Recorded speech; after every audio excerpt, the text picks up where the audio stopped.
Most welcome to our channel. Most welcome to our NCERT Best Notes with Best Explanation playlist series.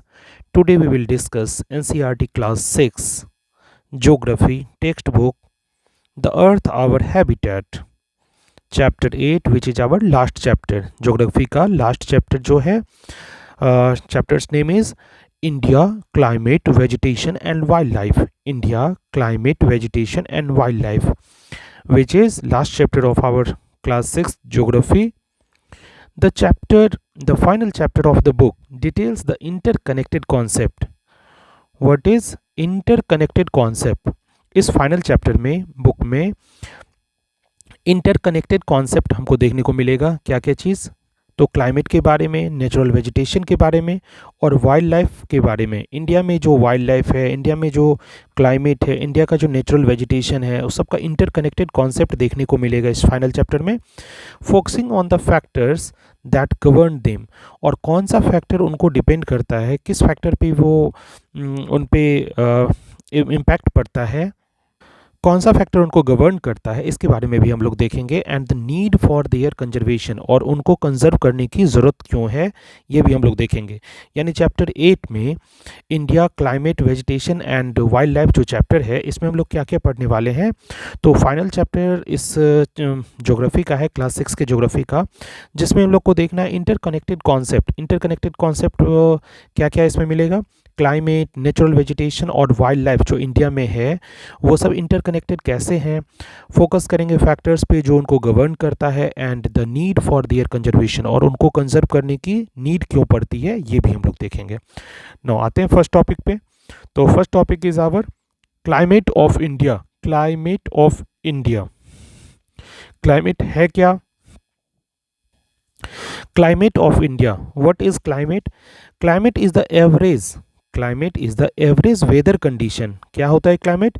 Average weather condition, मौसम का जो है average weather condition है। That has been measured over many years, ध्यान रखना है इसको, measurement कितने दिनों के लिए करते हैं? That has been measured over many years, बहुत सालों तक इसको मेज़र करके, मेजरमेंट करके पता करते हैं, जो पता चलता है that is our climate. Usually 30 years और मोर, मतलब 30 साल या उससे ज़्यादा दिन लगता है क्लाइमेट समझने में। कहीं कभी क्लाइमेट अगर समझना है तो 30 ईयर्स और मोर इसको लगेगा समझने में। तो climate is the average condition, average weather condition होता है that has been measured over many years, मतलब बहुत सालों में जो मेज़र किया जाता है वेदर कंडीशन, जो मेज़र होता है एवरेज वेदर कंडीशन, उसी को क्लाइमेट कहते हैं। और कितने दिन लगभग लगेंगे? तो यूजुअली 30 ईयर्स और मोर, मतलब 30 साल या 30 साल से ज़्यादा ये लगेगा आपको समझने में कि कहीं का क्लाइमेट कैसा है। नो वेदर, वेदर क्या होता है? तो डेफिनेशन देखते हैं। Weather is the day to day condition, day to day मतलब डेली का जो कंडीशन होता है ना, that is called weather of our atmosphere. यानी एटमॉस्फेयर की जो डे टू डे कंडीशन होती है, उसी को वेदर कहते हैं। ऐसा सुनने में तो लगता है कि क्लाइमेट और वेदर जो है एक ही है, लेकिन वेदर जो होता है ना, वो डे टू डे कंडीशन होता है। डे टू डे कंडीशन मतलब डेली का वो कंडीशन अलग होता है वेदर का। एटमॉस्फेयर की जो डे टू डे कंडीशन होती है, उसी को हम लोग वेदर कहते हैं। एटमॉस्फेयर की जो डे टू डे कंडीशन होती है, that is called our weather. लेकिन क्लाइमेट को समझने में हम लोग को 30 साल या 30 साल से ज़्यादा का एवरेज वेदर कंडीशन देखना पड़ता है। यानी climate is the, that means climate is the average weather condition that has been measured over many years, बहुत साल लगते हैं इसको समझने में, यूजुअली 30 ईयर्स और मोर। लेकिन वेदर तो डे टू डे कंडीशन होता है हमारे एटमॉस्फेयर का। तो दोनों में डिफरेंस ये था। नो मानसून टाइप देखते हैं। The climate of India is described as monsoon type. इससे प्रीवियस चैप्टर में भी हम लोग पढ़े थे कि हमारे इंडिया का जो क्लाइमेट है, मानसून टाइप का क्लाइमेट माना जाता है। The climate of India, India की जो क्लाइमेट है कैसी मानी जाती है? Described as monsoon type, monsoon type की क्लाइमेट इंडिया की मानी जाती है।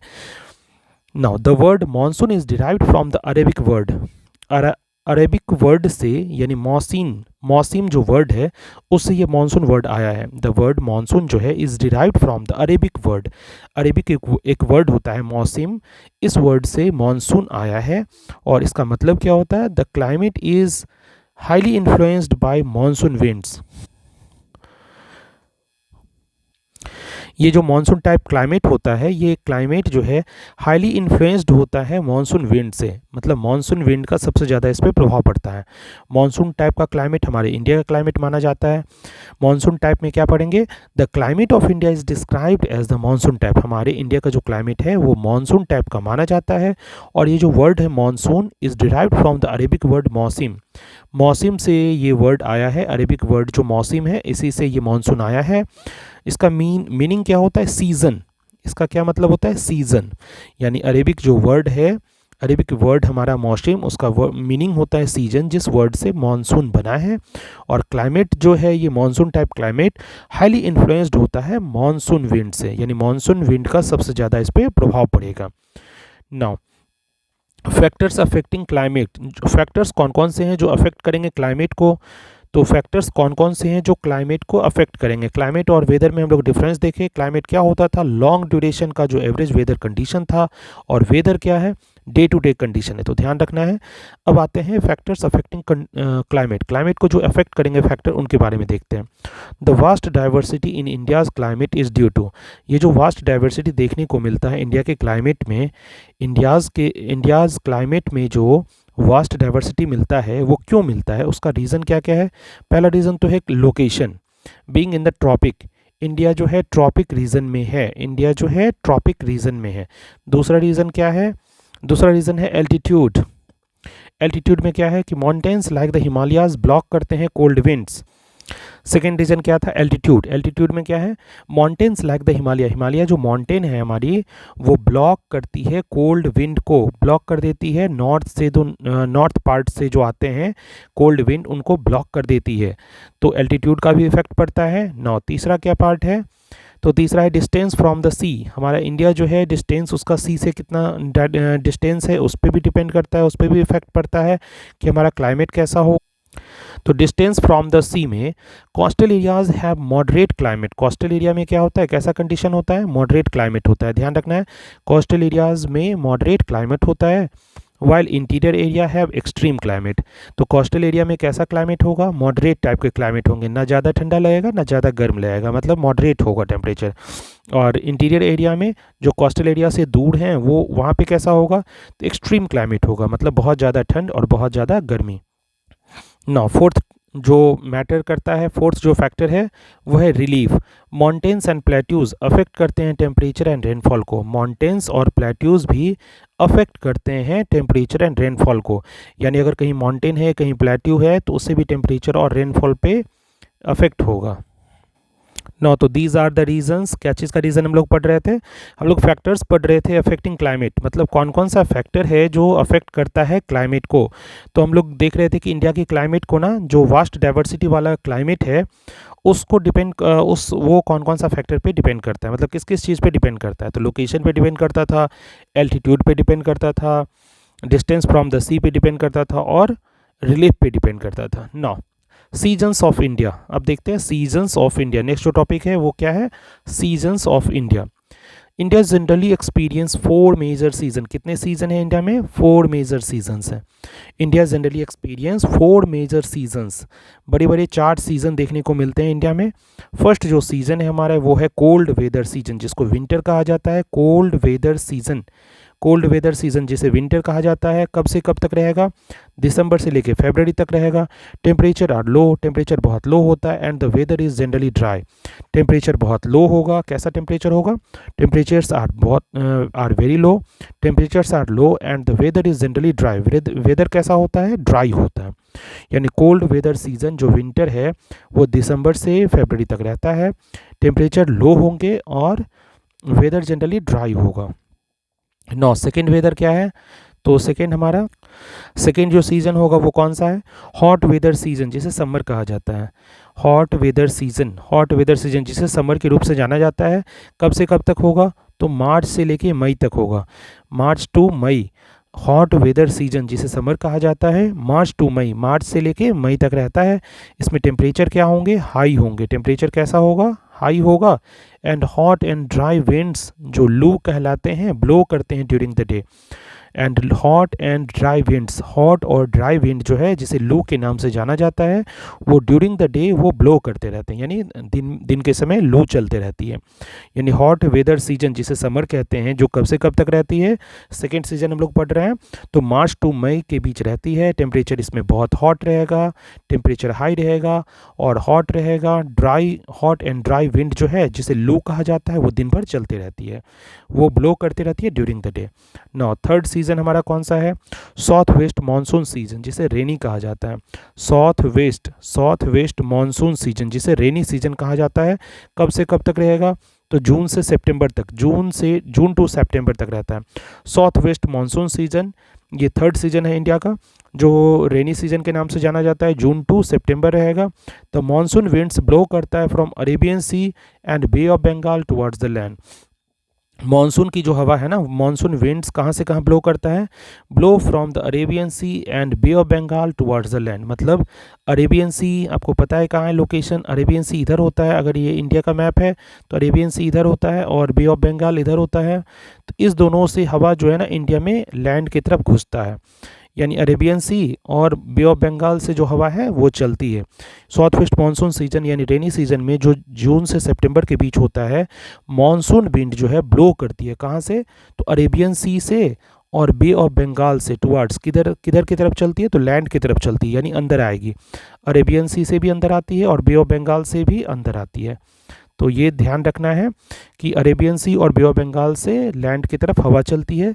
ब्रिंगिंग रेनफॉल, इससे क्या होता है, बारिश आता है, रेनफॉल लाती है to most parts of the country, बहुत सारे पार्ट में बारिश करवाती है वो। यानी द मानसून विंड्स ब्लो करते हैं जब अरेबियन सी और बे ऑफ बंगाल से लैंड की तरफ, तो वो क्या करते हैं, रेनफॉल लाते हैं, bringing rainfall to most of the part of the country, तो बहुत सारे पार्ट में कंट्री में बारिश करवाते हैं। Now fourth our season is season of retreating monsoon. कौन सा सीजन है फोर्थ वाला, तो सीजन ऑफ रिट्रीटिंग मानसून जिसे ऑटम के नाम से जाना जाता है। सीजन ऑफ रिट्रीटिंग मानसून जिसे ऑटम के नाम से जाना जाता है, कब से कब तक होगा, तो अक्टूबर एंड नवंबर में होता है। ये देखने को कब मिलता है, अक्टूबर एंड नवंबर में। सीजन ऑफ रिट्रीटिंग मानसून जो ऑटम कहलाता है, अक्टूबर एंड नवंबर में देखने को मिलता है। मानसून इसमें क्या होगा, तो मानसून विंड जो है ना move back from the mainland to the bay of Bengal causing rainfall. अब ये मानसून की जो विंड जो अरेबियन सी से इससे पहले पढ़े थे ना कि जून से सितंबर में क्या हुआ था, अरेबियन सी और बे ऑफ बंगाल से मानसून विंड जो है हमारे लैंड की तरफ आई थी, अब यही वो वापस जा रहा है। मानसून विंड जो है मूव बैक, देखिए लिखा हुआ है मूव बैक, मानसून विंड जो है मूव बैक करती है from the mainland to the bay of Bengal. मतलब मेन लैंड से जो लैंड पे वो आई थी मानसून विंड, अब वो वापस जा रही है बे ऑफ बंगाल की तरफ। तो क्या करेगी, कॉजिंग रेनफॉल, कॉजिंग करेगी rainfall particularly in Tamil Nadu and Andhra Pradesh, और स्पेशली इंपॉर्टेंट है कि तमिलनाडु और आंध्र प्रदेश में ये बारिश करवाती है। तो सीजन ऑफ रिट्रीटिंग मानसून यानी ऑटम की जो सीज़न है उसमें क्या है कि अक्टूबर एंड नवंबर में पाई जाती है ये सीज़न। मानसून विंड इस समय क्या होता है कि मूव बैक करती है, जो मानसून विंड आ गई है हमारे लैंड में, इंडिया के लैंड पे अरेबियन सी और बे ऑफ बंगाल से, वो क्या कर रही है, मूव बैक हो रही है, वापस जा रही है from the mainland to the bay of Bengal, bay of Bengal वापस जा रही है। तो कॉज करेगी इससे रेनफॉल होगा, जो पार्टिकुलरली कहाँ पे होता है, ज़्यादा देखने को मिलता है, पार्टिकुलरली ये रिट्रीटिंग मानसून वाला जो रेनफॉल है वो देखने को मिलता है तमिलनाडु, एक्सट्रीमली इंपॉर्टेंट, और आंध्र प्रदेश, ये दोनों जगह देखने को मिलता है। Now second topic is our natural vegetation. Natural vegetation refers to the grasses. Natural vegetation इससे पहले वाले चैप्टर में भी हम लोग थोड़ा सा इसका कंक्लूजन मिला था, इसका एक नेचुरल वेजिटेशन जो है इससे पहले वाले चैप्टर में भी हम लोग डिस्कस किए थे। नेचुरल वेजिटेशन कहते किसको हैं, तो refer to the grasses, shrubs और ट्रीज, ऐसे ग्रासेस, ऐसे श्रब्स, ऐसे ट्रीज जो ग्रो करते हैं नेचुरली, जिनमें ह्यूमन का कोई हेल्प नहीं होता है, यानी नेचुरल वेजिटेशन उनको कहा जाता है जो refers to the grasses, shrubs और ट्रीज। ऐसे श्रब्स, ऐसे ग्रासेस और ऐसे ट्रीज को कहते हैं जो ग्रो नेचुरली करते हैं विदाउट ह्यूमन इंटरफेरेंस, जिनमें ह्यूमन का कोई इंटरफेरेंस नहीं होता है, Now the type of vegetation varies mainly due to difference in the rainfall and temperature। अगर आपको जानना है कि सबसे ज़्यादा वेरिएशन इनमें क्यों देखा जाता है, टाइप्स ऑफ वेजिटेशन जो हैं वेरी करते हैं, मेनली क्या रीज़न है इनके बीच, तो रेनफॉल और टेम्परेचर के कारण वेरी करते हैं। The type of vegetation varies mainly due to, ये टाइप ऑफ वेजिटेशन मतलब अलग अलग टाइप के जो वेजिटेशन पाए जाते हैं वो वेरी क्यों करते हैं, तो मेनली किस कारण से करते हैं, डिफरेंस जो देखने को मिलता है रेनफॉल में, टेम्परेचर में, इस कारण से ही अलग अलग जगह पे अलग अलग वेजिटेशन पाए जाते हैं। यानी वेजिटेशन का टाइप आपको रेनफॉल और टेम्परेचर पे डिपेंड करता है, इस दोनों में डिफरेंस अगर होगा तो वहाँ का वेजिटेशन भी डिफर हो जाएगा ना। इम्पोर्टेंस ऑफ फॉरेस्ट, फॉरेस्ट का इम्पोर्टेंस क्या है, नेचुरल वेजिटेशन, फॉरेस्ट का इंपॉर्टेंस क्या है, तो इससे पहले भी हम लोग पढ़े थे ना, देखते हैं डिटेल से। Forest are vital natural resources because they, forest का इंपॉर्टेंस क्या है, तो फॉरेस्ट जो है वाइटल नेचुरल रिसोर्स है, फॉरेस्ट क्या है, वाइटल नेचुरल रिसोर्स है, बिकॉज बिकॉज दे, इनमें क्या क्या होता है, पहला पार्ट तो है कि प्रोवाइड करते हैं ऑक्सीजन यानी O2, ऑक्सीजन प्रोवाइड करते हैं ब्रीदिंग के लिए, ऑक्सीजन प्रोवाइड करते हैं ब्रीदिंग के लिए, यानी ऑक्सीजन प्रोवाइड करते हैं, इसीलिए फॉरेस्ट को वाइटल यानी नेचुरल रिसोर्स माना जाता है। तो पहला रीज़न क्या था, provide oxygen O2 for breathing. दूसरा रीज़न क्या है, एब्जॉर्ब करेंगे कार्बन डाइऑक्साइड को, कार्बन डाइऑक्साइड को एब्जॉर्ब करते हैं, CO2 जो है वो एब्जॉर्ब करते हैं। नाउ तो can help and help control global warming, absorb कर लेते हैं कार्बन डाइऑक्साइड को तो होगा क्या, ग्लोबल वार्मिंग को कंट्रोल कर लेते हैं, ग्लोबल वार्मिंग को क्या करते हैं, कंट्रोल करते हैं, ध्यान रखना है। यानी पहला काम क्या करेंगे, प्रोवाइड करेंगे ऑक्सीजन फॉर ब्रीदिंग के लिए, सांस लेने के लिए ऑक्सीजन गैस जो हमें चाहिए वो प्रोवाइड करते हैं। दूसरा क्या होगा, एब्जॉर्ब करेंगे कार्बन डाइऑक्साइड को, CO2 को, एंड हेल्प करेंगे control, help control global warming, global warming को कंट्रोल कर लेते हैं ना। तीसरा क्या है, थर्ड पार्ट उनका हेल्प क्या होता है फॉरेस्ट से, तो प्रिवेंट करते हैं सॉइल इरोजन को, सॉइल इरोजन को प्रिवेंट करते हैं, रोकते हैं, यानी सॉइल का जो भूक्षरण होता है, सॉइल मिट्टी जो विनाश होती है उसको वो कम करते हैं, प्रिवेंट करते हैं सॉइल इरोजन को by binding the soil with their roots, roots से मतलब वो पेड़ों की जड़ों में, जड़ों से मिट्टी को बांध के रखते हैं। फॉरेस्ट में जो पेड़ होती है, फॉरेस्ट में जंगल में जो पेड़ होते हैं वो क्या करते हैं, मिट्टी को बांध के रखते हैं और उनकी रूट जो है बाइंड करती है सॉइल को, इससे क्या होता है कि प्रिवेंट हो जाता है सॉइल इरोजन ना। इसके बाद क्या है, फोर्थ, तो प्रोवाइड करते हैं वैल्यूएबल प्रोडक्ट, वैल्यूएबल प्रोडक्ट भी प्रोवाइड करते हैं, जैसे timber, wood fuel, fodder, gum, honey, medicinal herbs, इतने सारी चीज़ हम लोग को, और भी बहुत सारी चीज़ें वो प्रोवाइड करते हैं, वैल्यूएबल प्रोडक्ट, बहुत वैल्यूएबल,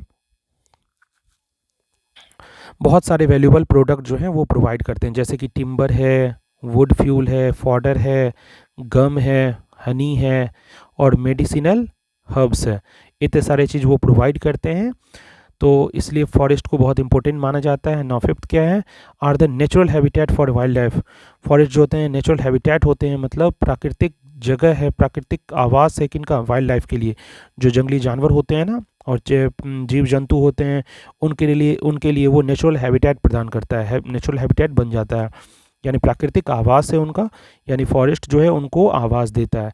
तो अभी हम लोग पढ़ रहे थे topic importance of forest natural vegetation में, इंपॉर्टेंस फॉरेस्ट का क्या है, तो फॉरेस्ट वाइटल नेचुरल रिसोर्स माना जाता है, क्यों, बहुत सारा रीजन था।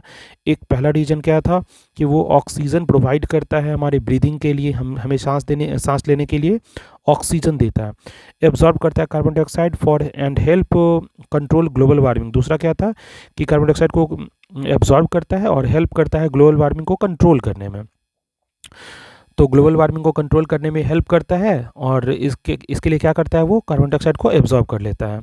प्रिवेंट करता है soil erosion by binding the soil with their roots, वो सॉइल इरोजन को भी प्रिवेंट करता है, कैसे, तो उसकी जो जड़ें होती है, पेड़ पौधे की जड़ें वो बाइंड कर लेती है सॉइल को ना। चौथा क्या पढ़े थे इंपॉर्टेंस, तो प्रोवाइड करता है वैल्यूएबल प्रोडक्ट, जैसे कि timber, wood fuel, fodder, gum, honey, medicinal herbs, ये सारे चीज़ दे के वो इंपॉर्टेंट वैल्यूएबल प्रोडक्ट जो है ना प्रोवाइड करते हैं। और are the natural habitat for wildlife, wildlife के लिए नेचुरल हैबिटेट भी बन जाते हैं। इस तरह से हम देखें कि सॉइल इसका फॉरेस्ट का क्या इंपॉर्टेंस है हमारे लाइफ में ना। नेक्स्ट टॉपिक क्या है, नीड फॉर कंजर्वेशन, कंजर्वेशन की ज़रूरत क्यों पड़ती है, कंजर्वेशन की ज़रूरत क्यों पड़ती है, वाइल्ड लाइफ के कंजर्वेशन की ज़रूरत क्यों पड़ती है, देखते हैं। डिफॉरेस्टेशन, अभी जो हम लोग इंपॉर्टेंस पढ़े थे फॉरेस्ट का इंपॉर्टेंस पढ़े थे, उसके ही बारे में अभी पढ़ रहे हैं कि नीड फॉर कंजर्वेशन, फॉरेस्ट क्यों इंपॉर्टेंट था ये तो समझे, और अब कंजर्वेशन कैसे करेंगे और क्यों करते हैं इसका देख रहे हैं। तो deforestation, first one is deforestation. Deforestation होता क्या है डिफॉरेस्टेशन? तो cutting down trees on a large scale for agriculture and construction, मतलब एग्रीकल्चर के लिए या कंस्ट्रक्शन के लिए अगर आप लार्ज स्केल पे कटिंग डाउन कर रहे हैं फॉरेस्ट को, दैट इज कॉल्ड डिफॉरेस्टेशन। ऐसे भी डिफॉरेस्टेशन में डी लगा हुआ है, डी मतलब नेगेटिव होता है, यानी फॉरेस्ट को कम करना यानी मिनिमाइज करना। तो डिफॉरेस्टेशन क्या होगा? कटिंग डाउन ट्रीज, पेड़ों को काटना लार्ज स्केल पे। कैसे? तो लार्ज स्केल पे पेड़ों का कटना जो है डिफॉरेस्टेशन कहलाता है। क्यों काटते हैं पेड़ को? तो एग्रीकल्चर करने के लिए या कंस्ट्रक्शन करने के लिए।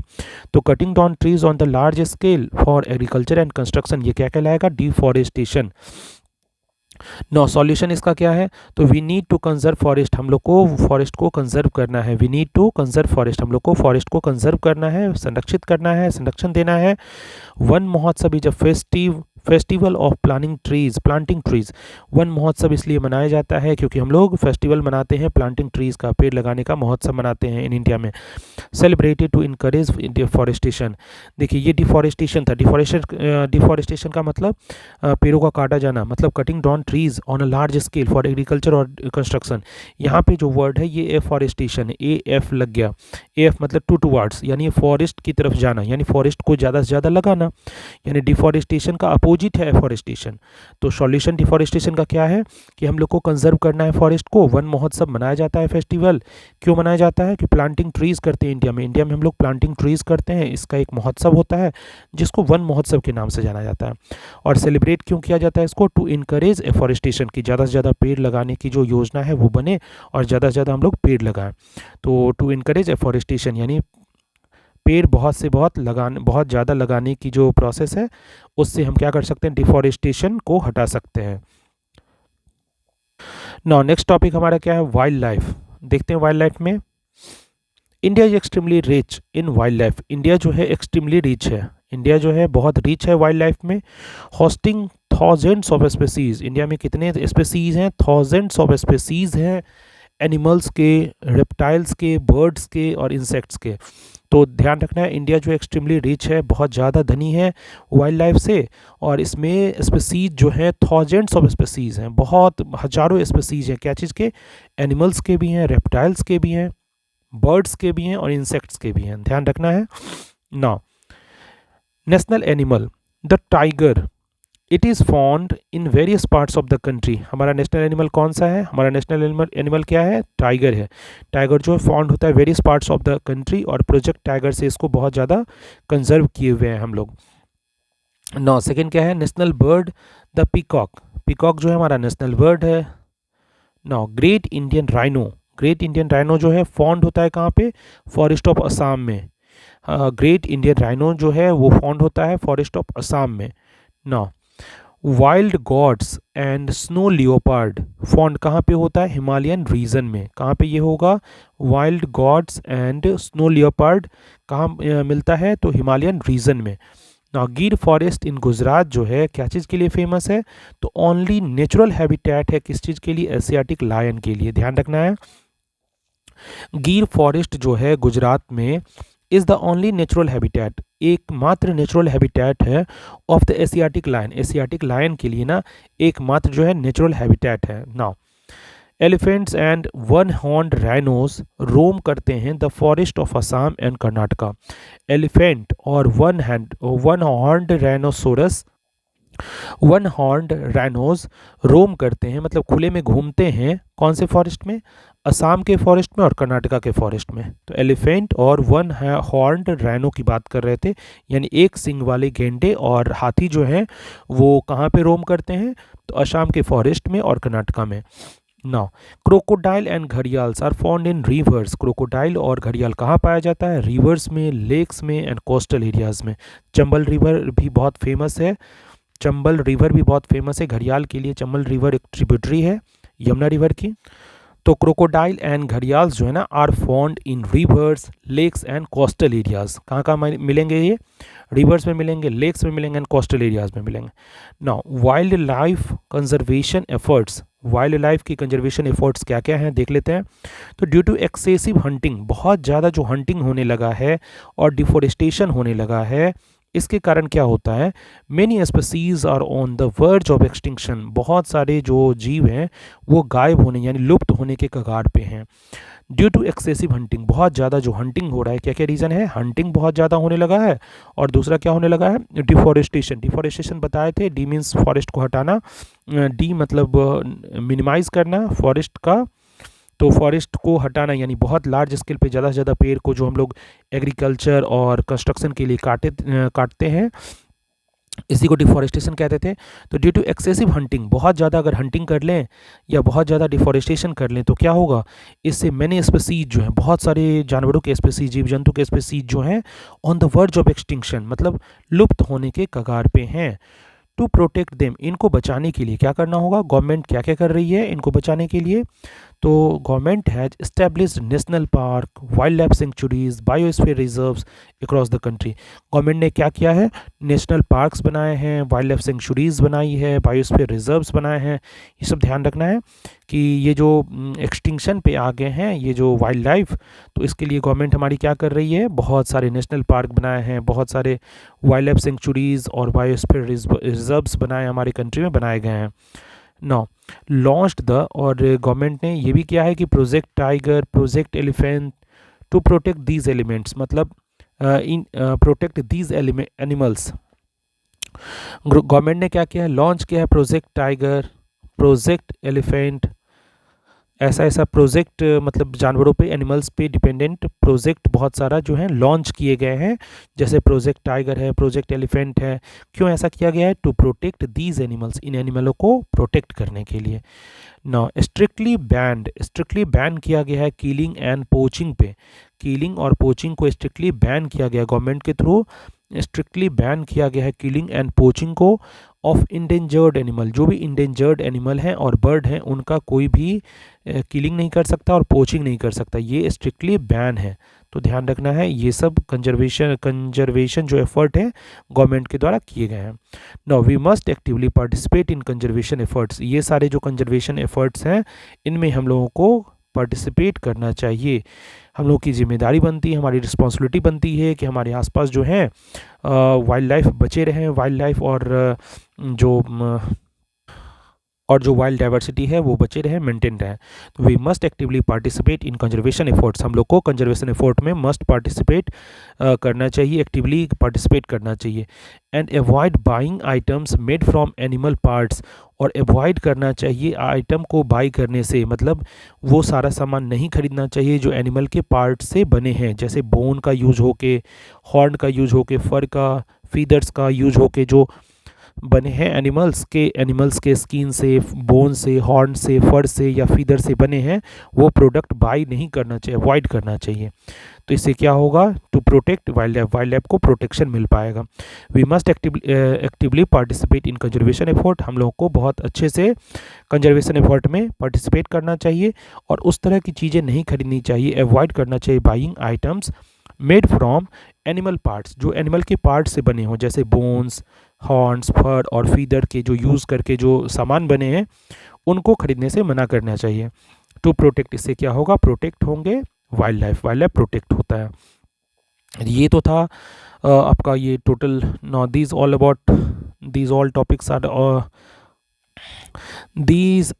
all topics of this chapter. A lot of thanks for listening, watching, sharing, liking, subscribing. Again and again thanks for all those things. We will meet in next chapter. This is your complete geography. Class 6 का geography complete हो गया। Now हम लोग मिलते हैं next chapters में।